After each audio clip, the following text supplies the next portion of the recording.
Hello everybody, welcome to the channel, Man Mick here. Thank you for taking the time to watch this video.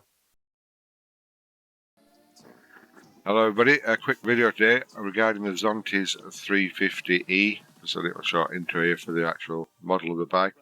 But this is to do with the handlebar weights. I'll take the handlebar weights off the end of the bars on the Zontes 350E, so I got a bit of a cold today. This particular model already has heated grips fitted, but your bike might not, because you might want to get the Zontes actual bar end weights off, or you might want to change the bar end weights to a different weight. Either way, it shows you how to take the actual bar weights off, and then you can take the actual handlebar grips off.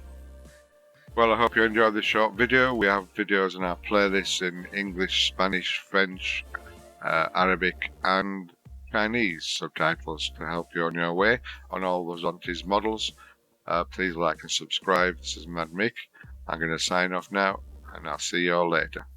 Happy bye for now.